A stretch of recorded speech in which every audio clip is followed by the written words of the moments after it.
The most widely cited benchmark says that by age 50, you should have roughly 6 times your salary saved for retirement. 6 times.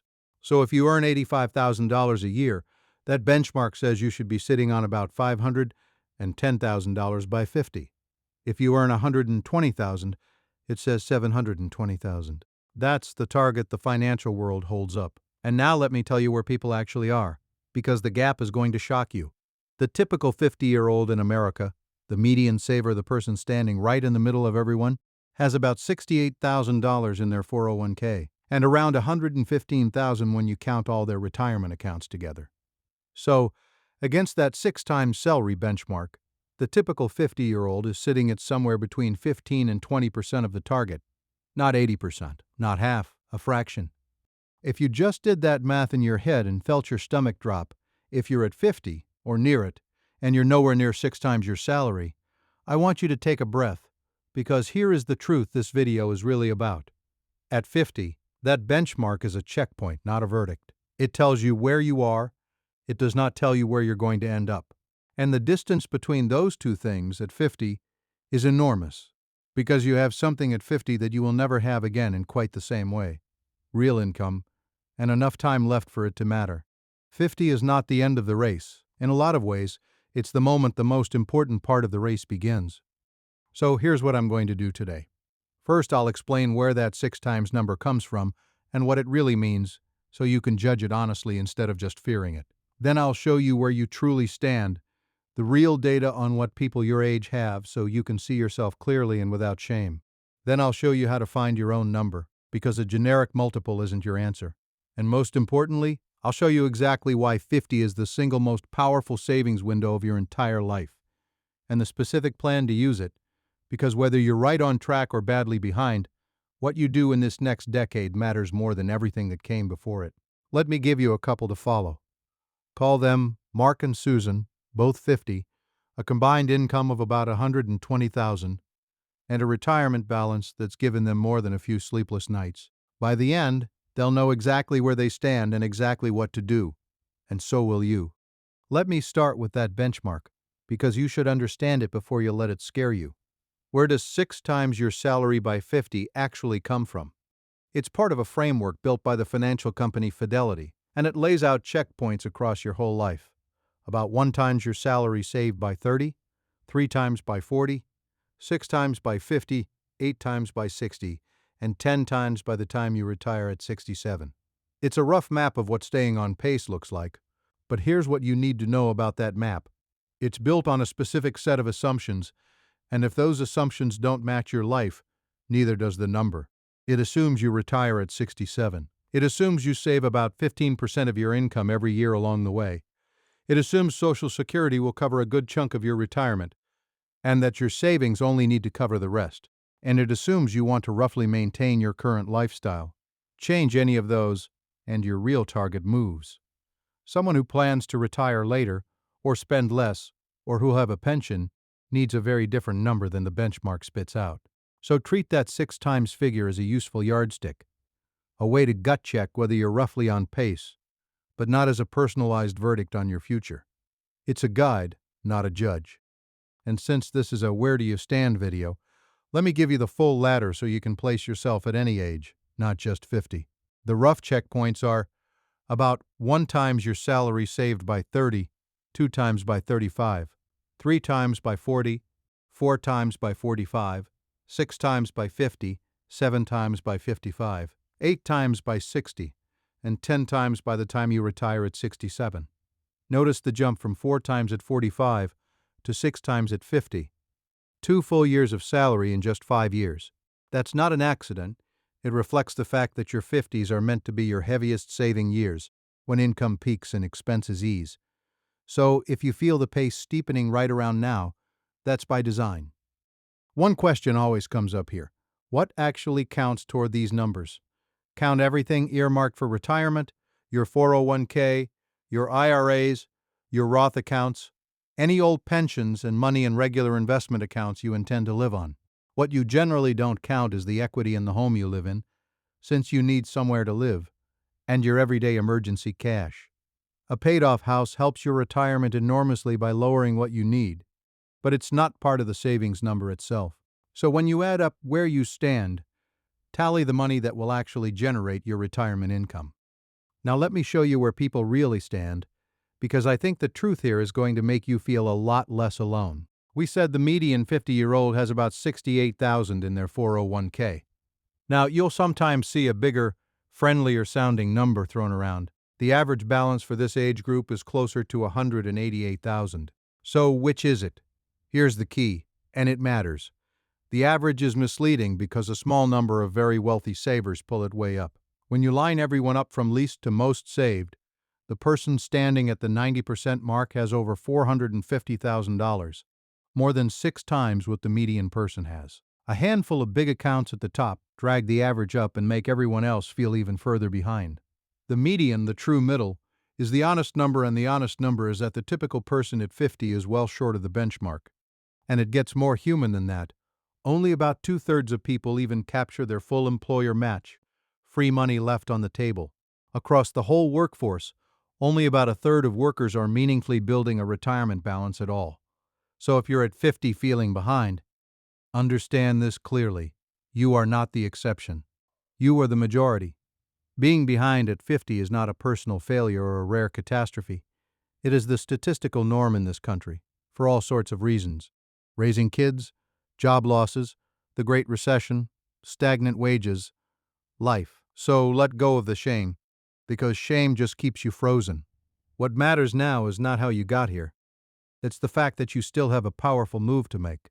But before we get to that move, let me help you find your real number, because I don't want you chasing a generic 6 times figure that might be wrong for you in either direction. Your true number isn't about your salary at all. It's about 2 things: what you'll actually spend in retirement and how much guaranteed income you'll have coming in to cover part of it. Here's the shortcut we use on this channel. Figure out what you expect to spend in a year in retirement. Subtract the guaranteed income you'll have, your Social Security and a pension if you're lucky enough to have one. Whatever's left, the gap your savings have to fill, you multiply by 25. That's the nest egg you're really aiming for at the finish line. So if Mark and Susan expect to spend $60,000 a year and they'll get about $40,000 from Social Security, their gap is $20,000 a year, and their real target is around $500,000.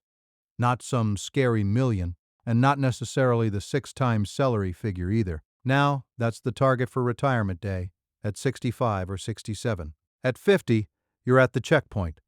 The question isn't whether you're at the final number yet, it's whether you can still get there from here. And that is where the good news begins. Because here is the heart of this whole video, the thing I most want you to believe. 50 is the single most powerful savings window of your entire life. Not your 20s, not your 30s. 50. And there are 4 reasons, all landing at once. The first reason is that you still have real time for compounding to work. From 50 to a typical retirement, you've got 15, maybe 17 years. That is enough time for money to multiply meaningfully. Enough for that snowball to get sizable. It's not the 40-year runway you had at 25, but it's a genuinely powerful stretch. And it's the last one where both time and high income are working for you at the same time. The second reason is that these are almost always your peak earning years. Most people earn the most they'll ever earn in their 50s. You've climbed the ladder, you've built the skills, and your income is at its height. More money coming in means more you can send to your future, if you capture it instead of spending it. The third reason is that your expenses are often finally starting to drop.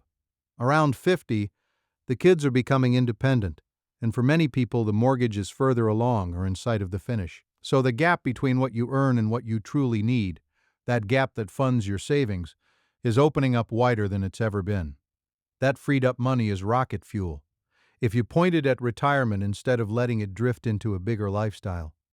And the fourth reason is the one the government built specifically for this moment.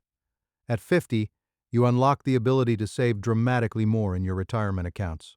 They're called catch-up contributions, and I'll give you the exact numbers in a minute. But the whole point of them is that lawmakers know 50 is the make-or-break decade, so they open the doors wider right when you need them most. You literally could not have used this power before 50. It switches on the day you get here. Now let me put those 4 forces together and show you what they can actually do, because this is where the fear should start turning into resolve. Let me show you the math on a real ordinary person at 50 who decides to get serious. Take that median saver, about $115,000 saved across their accounts at 50, which felt so far behind the benchmark.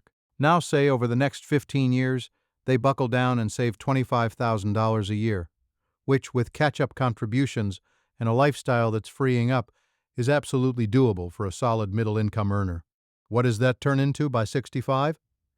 That $115,000 grows on its own, and the new savings pile on top, and at a reasonable average return they arrive at retirement with roughly $945,000. Nearly $1 million, starting from a spot that at 50 looked hopeless against the benchmark. Add Social Security on top of that, and you're looking at a genuinely comfortable, secure retirement. From way behind at 50 to just fine at 65. That is what this window can do. That is why 50 is not a verdict. Let me sharpen that with a side-by-side, because the contrast is everything. Picture two people at 50, both with that same $115,000 saved, both earning a decent income. The first one stays on autopilot, keeps contributing a token amount. Maybe 6% lets raises drift into a nicer lifestyle, tells themselves they'll get serious later. 15 years on, their balance has grown. But modestly, they arrive at 65 with maybe $400,000, and a real worry about whether it's enough.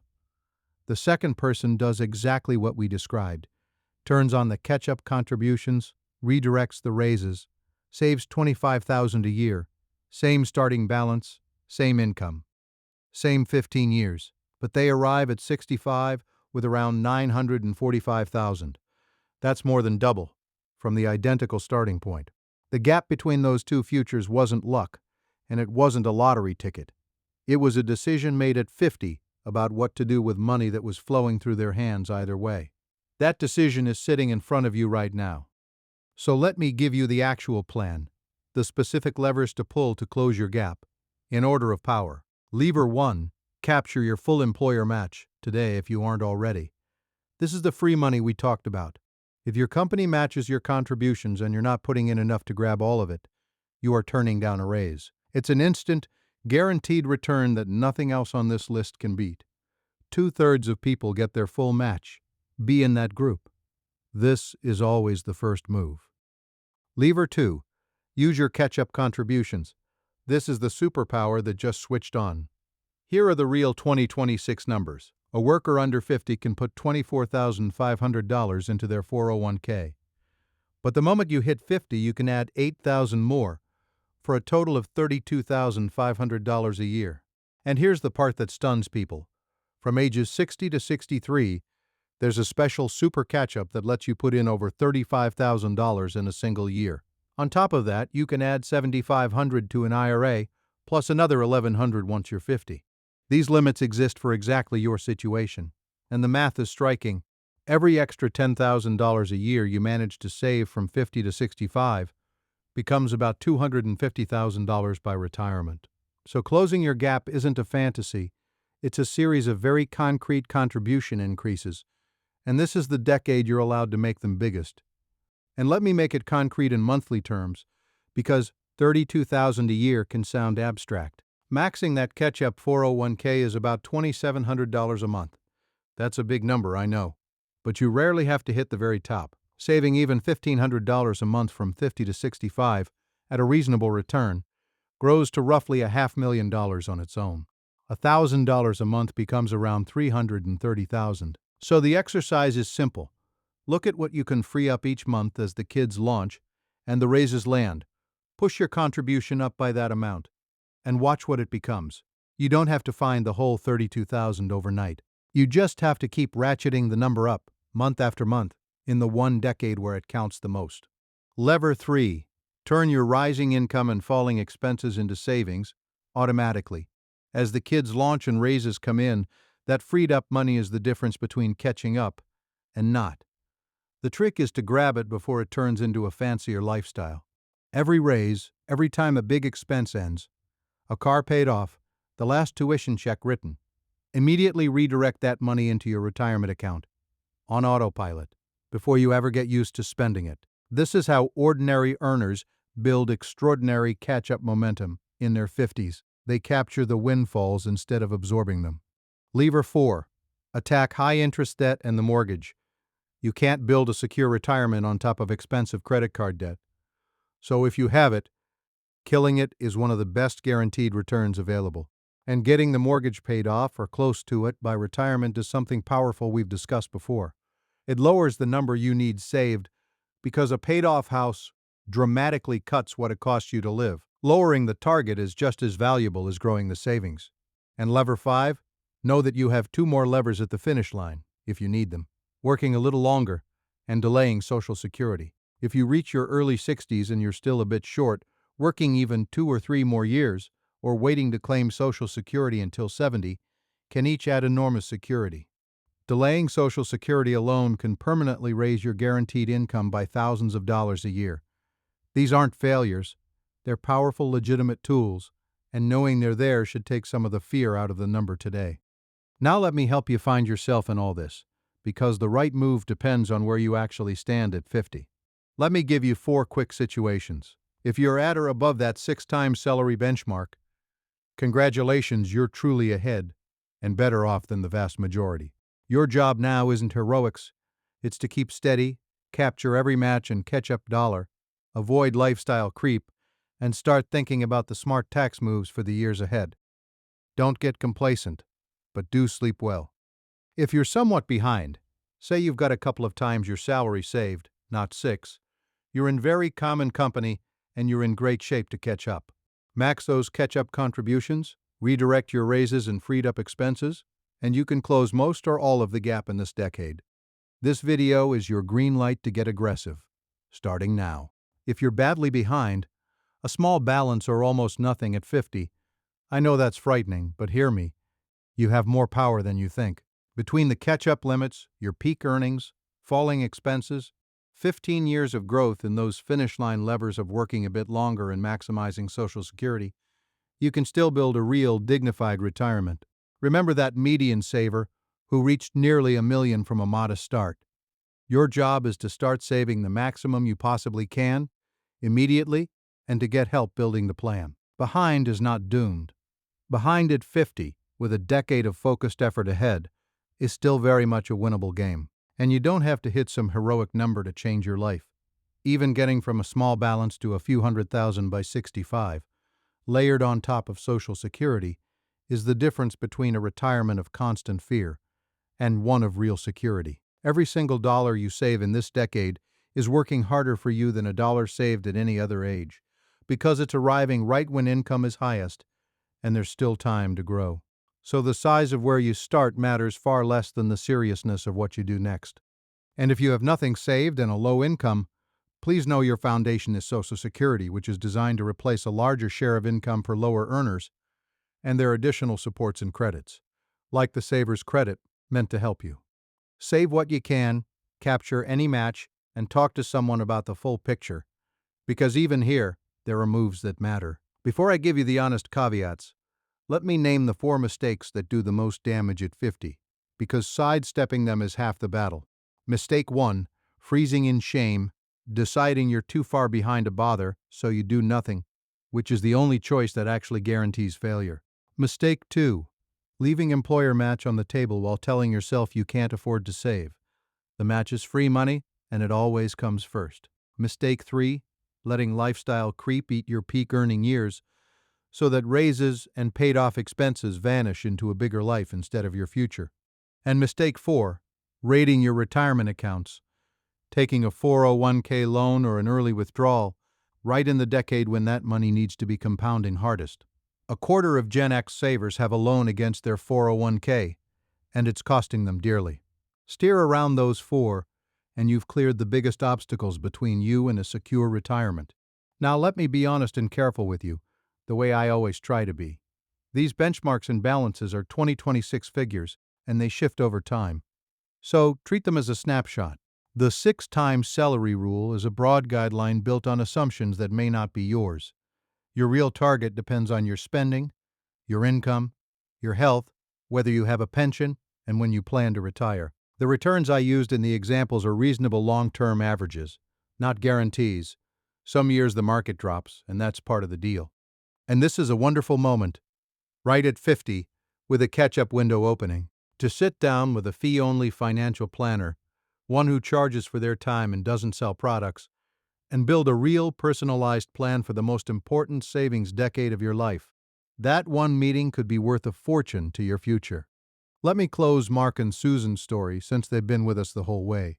At 50, they added it up and found about $130,000 saved, well short of the 6 times benchmark for their income, and it had frightened them badly. But then they ran their real number. With their expected spending and Social Security, their true target was closer to $600,000 than $1 million. And they looked at their next 15 years honestly. Their youngest was about to finish college, freeing up $1,000 a month, and Mark had a raise coming. So they made a plan: capture the full match, turn on the catch-up contributions, and funnel every freed-up dollar straight into retirement. Within a year, they were saving over $2,000 a month without feeling deprived, because the money was coming from expenses that were ending anyway. They ran the projection and saw themselves landing near $700,000 by 66, with Social Security on top. The couple who couldn't sleep at 50 had a real reachable plan by 51. That's the whole point. The number that scared them didn't change, but what they knew and what they did changed everything. So let me bring it home. We started with a number that probably scared you, 6 times your salary by 50, and a reality that probably scared you more. Most people are nowhere close. And if you're one of them, I understand the knot in your stomach, but I hope you're leaving with something better than fear. Because that benchmark measures where you are, and you are so much more than where you are.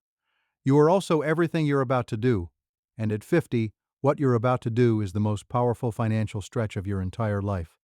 Peak income, falling expenses, 15 years of compounding, and a set of catch-up tools that just switched on built for exactly this moment. The person who is behind at 50 and gets serious routinely retires just fine. The person who is behind at 50 and stays frozen in shame does not. The only difference between them is the decision to start, right now, today, with this next paycheck. So here's your assignment this week. Find out your real number, log in, add up what you actually have, and get your Social Security estimate. Then increase your contribution, capture your match, and turn on those catch-up dollars. Don't wait for January. Don't wait until you feel ready. 50 isn't the moment you find out you failed. It's the moment you find out how much you can still do. And for most people, the answer is far more than they ever believed. Where you stand today is just the starting line. Where you finish is still entirely up to you.